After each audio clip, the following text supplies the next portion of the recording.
శివునికి ఎంతో ప్రీతికరమైన కార్తీక మాసం ముగిసిపోయి లక్ష్మీదేవికి అత్యంత ఇష్టమైన మార్గశిర మాసం మొదలైపోయింది. డిసెంబర్ 2వ తేదీ నుండి డిసెంబర్ 31వ తేదీ వరకు మార్గశిర మాసం ఉంటుంది. వైకుంఠంలో ఉన్న లక్ష్మీదేవి ఈ మార్గశిర మాసంలో భూమిపైకి వచ్చి తన భక్తులు చేసే లక్ష్మీ పూజలను చూస్తూ తన భక్తులపై కనక వర్షాన్ని కురిపిస్తుందట. ఈ మార్గశిర మాసంలో ప్రతి గురువారం చాలా విశిష్టమైనది. మార్గశిర మాసంలో వచ్చే గురువారాలను లక్ష్మీ వారాలుగా పరిగణిస్తారు. కాబట్టి మార్గశిర మాసంలో ప్రతి గురువారం నాడు ఎవరైతే లక్ష్మీదేవిని పూజిస్తారో అలాంటి ఇళ్లలో సుసంపన్నంగా డబ్బు ఉంటుంది. అలాగే మీ భర్త ఆయుష్ పెరగడంతో పాటు మీ భర్త సంపద కూడా పెరుగుతుంది. కుటుంబంలో ఎలాంటి కష్టాలు లేకుండా ఆ లక్ష్మీదేవి మీ ఇంటిని రక్షిస్తూ ఉంటుంది. కాబట్టి ఇంతటి పవిత్రమైన మార్గశిర మాసంలో మీ ఇంట్లో లక్ష్మీదేవి కొలువై ఉండాలి అంటే అత్యంత పవిత్రమైన పూజా గదిలో కొన్ని వస్తువులను తప్పకుండా పెట్టుకోవాలి. కాబట్టి మీ ఇంటిపై లక్ష్మీదేవి చల్లని చూపు ఉండాలనుకుంటే మన పూజ గదిలో తప్పకుండా ఉండాల్సిన వస్తువులు ఏంటో ఇప్పుడు తెలుసుకుందాం. ముందుగా ఈ వీడియోకి ఒక లైక్ కొట్టి మా ఛానల్ని సబ్స్క్రైబ్ చేసుకోండి. అలాగే వీడియోని ఎక్కడ కూడా స్కిప్ చేయకుండా లాస్ట్ వరకు చూడండి. అప్పుడు పూర్తి ఇన్ఫర్మేషన్ అనేది ఈ వీడియో ద్వారా మీకు అందుతుంది. ప్రతి ఒక్కరి పూజ గదిలో తప్పకుండా ఈశాన్య దిశలోనే ఉండాలి. ఈ ఈశాన్య దిశలో దేవుణ్ణి పూజిస్తే మీ పూజలకు రెట్టింపు పుణ్య ఫలితం కలుగుతుంది. ప్రతి ఒక్కరి పూజ గదిలో తప్పకుండా పసుపు కుంకుమలు పెట్టుకోవాలి. లక్ష్మీదేవికి అత్యంత ఇష్టమైన వాటిలో పసుపు కుంకుమలు ఒకటి. పూజ గదిలో ఉండే పసుపు కుంకుమలకి చాలా దైవశక్తి ఉంటుంది.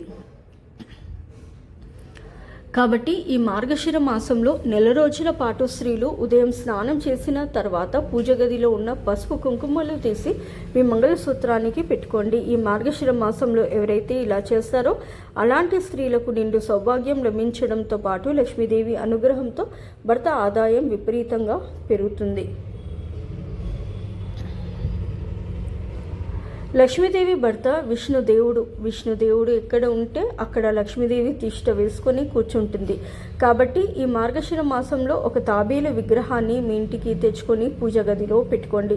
తాబేలు అంటే విష్ణు స్వరూపం. కాబట్టి ఈ మార్గశిర మాసంలో తాబేలు విగ్రహాన్ని ఇంటికి తెచ్చుకొని మీ పూజ గదిలో పెట్టుకొని పూజలు అయితే చేసుకోండి. పూజ గదిలో ఉన్న తాబేలు విగ్రహానికి ప్రతిరోజు ఒక పుష్పం సమర్పించి నమస్కారం చేసుకుంటే కోటి జన్మల పుణ్య ఫలితం లభిస్తుంది.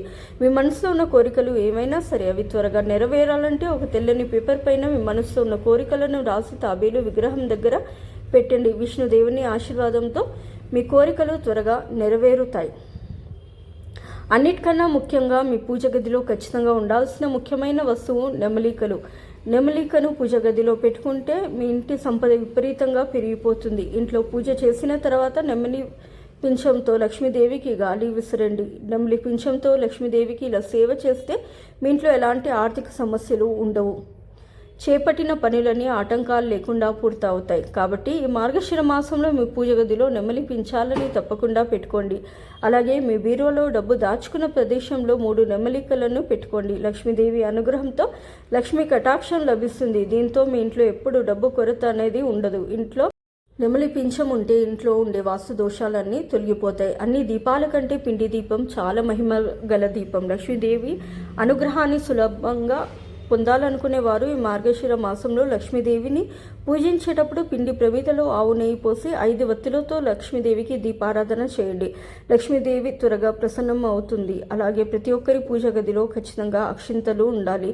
పసుపు కలిపిన అక్షింతలకు అత్యంత దైవశక్తి ఉంటుంది. కాబట్టి మార్గశిర మాసంలో నెల రోజుల పాటు ప్రతిరోజు ఉదయం స్నానం చేసిన తర్వాత లక్ష్మీదేవికి నమస్కారం చేసుకుని పూజ గదిలో ఉండే అక్షింతలను తలపై వేసుకోండి. అమ్మవారి అనుగ్రహం ఖచ్చితంగా లభిస్తుంది.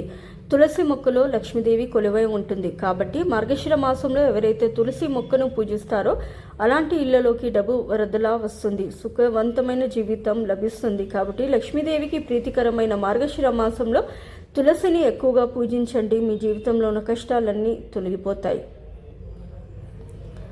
మీ ఇంట్లో తులసి మొక్క లేకపోతే మాత్రం ఈ మార్గశిర మాసంలో ఖచ్చితంగా తులసి మొక్కను తెచ్చుకోండి. మీ కుటుంబానికి సిరి సంపదలు లభిస్తాయి. అలాగే ఈ శక్తివంతమైన మార్గశిర మాసంలో ఒక చిన్న లక్ష్మీదేవి విగ్రహాన్ని తెచ్చుకొని మీ పూజ గదిలో పెట్టుకోండి.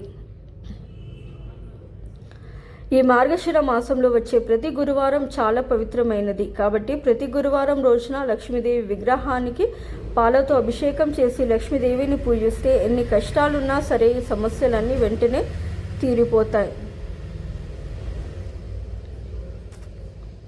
రాగి చెంబులో త్రిమూర్తులు కొలువై ఉంటారు కాబట్టి ఇంట్లో పూజ ప్రారంభించే ముందు మీ పూజ గదిలో ఒక రాగి చెంబును పెట్టుకోవాలి. రాగి చెంబు నిండుగా నీళ్లు పోసి పూజ గదిలో పెట్టుకొని పూజను ప్రారంభించాలి. పూజ గదిలో రాగి చెంబును పెట్టుకుంటే ముక్కోటి దేవతల ఆశీర్వాదం మీ ఇంటిపై ఉంటుంది. ఈ మార్గశిర మాసంలో ప్రతి గురువారాన్ని లక్ష్మీవారంగా పరిగణిస్తారు కాబట్టి ఈ మార్గశిర మాసంలో వచ్చే 4 గురువారాలు స్త్రీలు తప్పనిసరిగా కొన్ని నియమాలను పాటించాలి. ప్రతి గురువారం స్త్రీలు తప్పనిసరిగా తలస్నానం చేయాలి. అలాగే తల్ల చిక్కును తీసుకోకూడదు, దువ్వెనతో జుట్టును దువ్వుకోకూడదు. గురువారం ఒక్కరోజు మాత్రమే స్త్రీలు తమ జుట్టుకి ముడి వేసుకోవాలి. గురువారం రోజున పొరపాటున కూడా తలకు నూనెను రాయకూడదు. అత్యంత పవిత్రమైన వాటిలో గంగాజలం ఒకటి. గంగాజలంలో ముక్కోటి దేవతలు కొలువై ఉంటారు కాబట్టి మార్గశిర మాసంలో గంగాజలాన్ని మీ ఇంటికి తెచ్చుకొని ప్రతి వారానికి ఒకసారి గంగాజలాన్ని ఇల్లంతా చల్లుకోండి.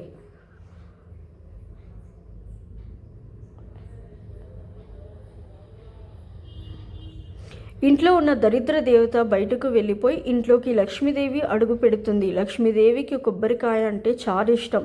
ఎరుపు రంగు వస్త్రంలో ఒక కొబ్బరికాయని చుట్టి బీరువాలో పెట్టుకోండి. మార్గశిర మాసంలో నెల రోజుల బీరువాలో కొబ్బరికాయ పెట్టుకోండి. లక్ష్మీ అనుగ్రహం తప్పక లభించి మీ ఇంట్లో డబ్బుకు లోటు ఉండదు.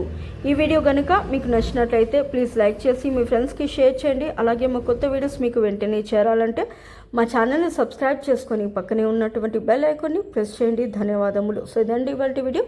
రేపటి వీడియోలో మళ్ళీ కలుస్తాను. అంతవరకు సెలవు. నమస్కారము. సర్వేజన సుఖినో భవంతు. Please do like, share and subscribe to my channel.